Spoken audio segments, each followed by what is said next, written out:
One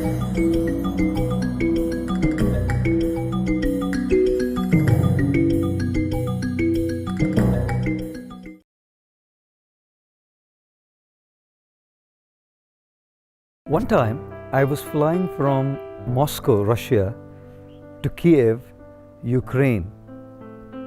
I boarded the flight, and the stewardess came up to me and said, "Welcome on board, sir. We guarantee takeoff." I asked her, "Landing, madam?" She said to me, "You're a monk, aren't you? Pray to the Lord Almighty for a safe landing." We all are aware that when we take a flight, the takeoff is completely beyond us.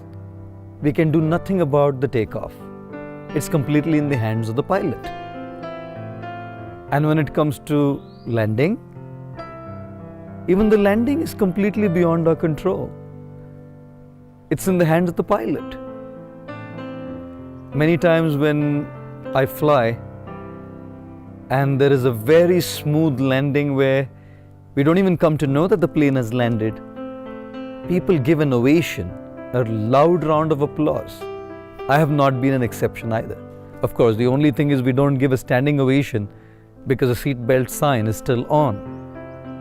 Yes, ladies and gentlemen, the landing is also beyond our control. And what about the turbulence? The turbulence during the journey, during the flight, is also completely beyond us. The wind speed is beyond us. When the plane passes through the clouds and the entire plane becomes wobbly, it's not in our control. What is in our control during the flight is our choice. Some people choose to just go to sleep, yet others get completely drunk on alcohol. Some watch movies. Some keep munching something, yet others make new friends, talk to others, and network. Yes, what to do during that journey is in our control. In the journey of life as well, the takeoff, which is our birth, is completely beyond our control. We didn't choose our parents. We didn't choose which nation we were born in. We didn't choose which city we were born in.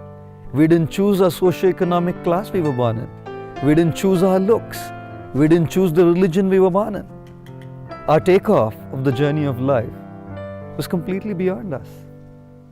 And the landing, death, even that will be completely beyond us. I've heard many times people telling me that they would just love to die by getting a massive heart attack and dropping dead, no trouble for them, no hospitalization, no tubes, no needles, no trouble caused to others. In one shot, go. Now, no matter how much we might wish that, it's just beyond us. How we go and how the landing happens is completely beyond us. And what about the turbulence, the disturbances, the problems during the journey of our life? Some of them are within our control, which we can solve. But many problems and issues and the turbulence caused is completely beyond our control because it's caused by situations which are beyond us. It's caused by people who are beyond us. Yes, ladies and gentlemen, in this journey of life, the takeoff, the landing, and the turbulence is not in our control. What is in our control, however, is the choices we can make. And therefore, spirituality is about learning how to make those right choices. When we learn to make those right choices, we learn to live a transformed, happy, fulfilled life despite all the turbulence and problems that are going on around us. It is said, when we are beautiful, it's God's gift to us. When we live our life beautiful, it is our gift to God. Therefore, being a male is a matter of birth. Being a man is a matter of age. Being a gentleman is a matter of choice. And as a corollary to that, being a female is a matter of birth. Being a woman is a matter of age. Being a gentlewoman is a matter of choice. Let us all take to spiritual wisdom, learn to make the right choices which are within our control as our gift to God, and thus live our lives as thorough and perfect, ladies and gentlemen. Thank you.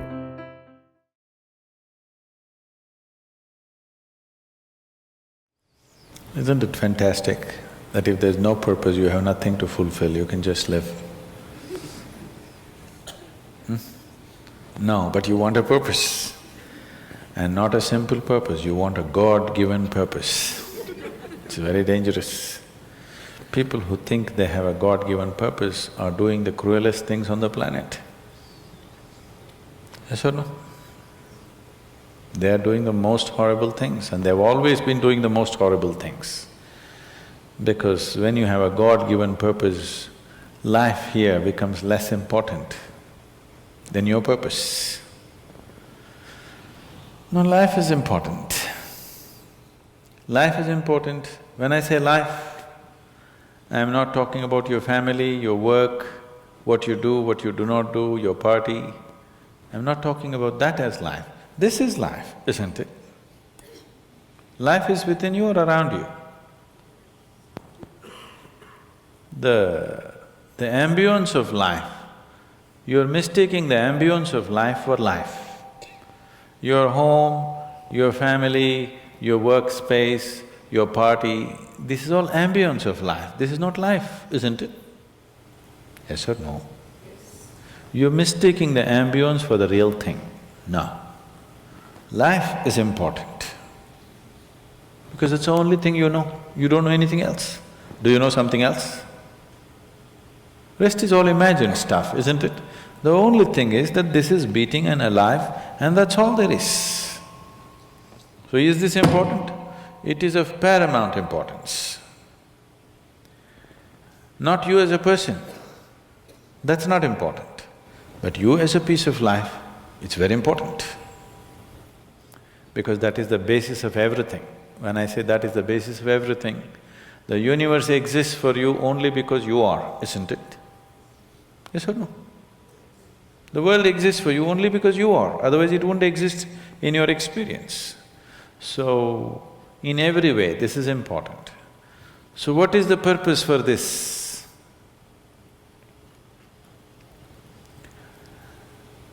See, if you had a purpose and if you fulfilled it, after that what would you do? After that what would you do? Bored, isn't it? It is just that life is so intricate and so phenomenally intricate that if you spend 10,000 years looking at it carefully, you still will not know it entirely. If you spend 1,000,000 years looking at it with absolute focus, still you will not know it in its entirety. That's how it is. Is there a meaning to it? The greatest thing about life is that there is no meaning to it. This is the greatest aspect of life, that it has no meaning to it and there is no need for it to have a meaning. It is the pettiness of one's mind that it is seek a meaning, because psychologically you will feel kind of unconnected with life if you don't have a purpose and a meaning. People are constantly trying to create these false purposes. Now, they were quite fine and happy, suddenly they got married, now the purpose is the other person. Then they have children, now they become miserable with each other. Now the whole purpose that I go through all this misery is because of the children. Like this it goes on. These are things that you are causing and holding these as purposes of life. And is there a God-given purpose? What if God does not know you exist? No, I'm just asking by chance.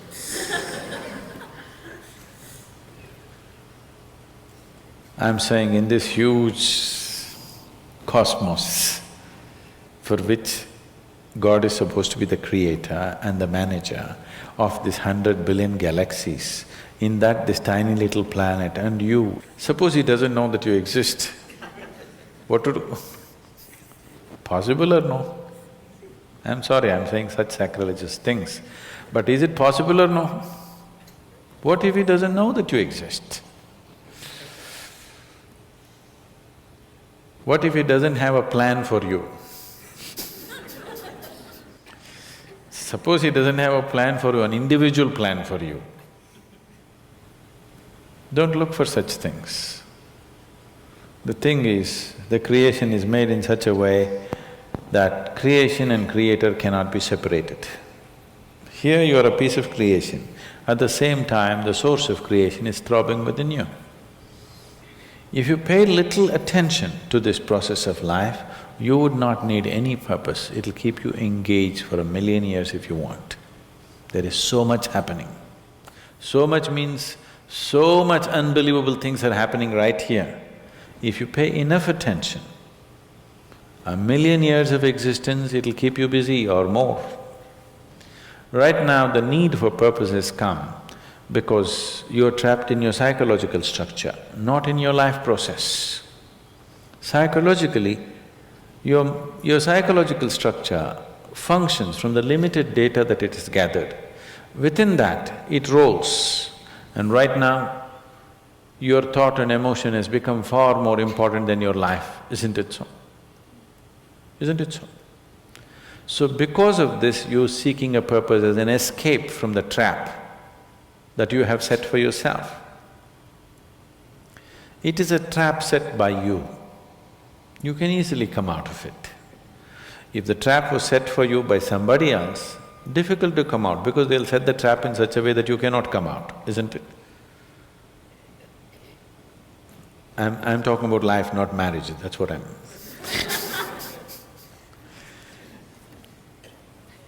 That's what. So this is a trap set by you. This is easy to come out, but that is the whole thing. Why it is so difficult is, now you're identified with the trap, you like it. You like it because it gives you a certain sense of safety and security and protection and individual identity. If you build a cocoon around yourself, it gives you safety, but it also imprisons you. Walls of self-preservation are also walls of self-imprisonment. When it protects you, you like it. When it restricts you, you do not like it. That is why we have doors. We like the walls because it's protecting us. But we have doors so that we can open it and get out when we want to. It doesn't matter how nice it is, we still want to go out, isn't it? So that is how it is with every trap that you set. It doesn't matter how nice it is, you still want to go out. So the psychological wall that you have built, which gives you some sense of identity, which gives you some sense of being a person, an individual person, and which gives you security, beginning to experience it like a trap, somewhere you want to break it. So one way of not breaking it is to find a purpose. Those who find a purpose in their life, they become so conceited. They will live within their own trap forever, thinking that they're doing the most fantastic thing. First thing you need is balance. If you have balance, then you can climb. If you don't have balance, it's better you stay on the ground, isn't it? It's not safe for somebody who is not balanced to climb high. It's best you stay close to the ground, you should not climb. So, first thing is to establish a balance, then you loosen your psychological structure. Then it's a wonderful thing. If you loosen your psychological structure without balance, which a lot of people are doing today, see, why does somebody want to drink alcohol or take a drug? Because it loosens your psychological structure and makes you feel liberated for a moment. But without the necessary balance, you have not worked for the balance, but you got freedom. Freedom without balance is destruction, anarchy, isn't it? So, first thing is to work for balance, an enormous sense of balance, where even if you dismantle your psychological structure, you can simply live here. Dismantling your psychological structure is an important process because that is your trap, that is your security, that is your stability. At the same time, that's your trap. Because the walls are set, you feel secure, but that's also your trap. If you dismantle your trap, you also dismantle your security, isn't it? You also dismantle your sense of purpose, you also dismantle everything that matters to you. So that will need balance. Without balance, if you dismantle, you will go crazy. But don't look for a purpose, because if you look for a purpose, you're seeking madness. If you find one, you are sure mad. Yes. If you think you found a purpose in life, you for sure gone crazy. Because only the insane people have purpose. Or people who have purpose are insane in many ways. These are things that you create in your mind and believe it's true, isn't it? Right now, fighting for my country is my purpose. Right now, if it's necessary, I will fight, knowing fully well it's an unnecessary bloody fight. Yes, then you will fight only to the extent it's necessary. If you think this is your purpose, you would want to destroy the whole world for what nonsense you believe in, isn't it? Something is needed, we'll do it. With absolute involvement. There's no other purpose. The purpose of life is to live, and to live totally. To live totally does not mean party every night. To live totally means before you fall dead, every aspect of life has been explored, nothing has been left unexplored. Yes? Before you fall dead, even if you do not explore the cosmos, at least this piece of life you must know it in its entirety. That much you must do to yourself, isn't it? That's living totally. That you experience the whole of this, all dimensions of what this is. You did not leave anything untouched. You just do that. That will take a long time. That's enough, good enough purpose for you.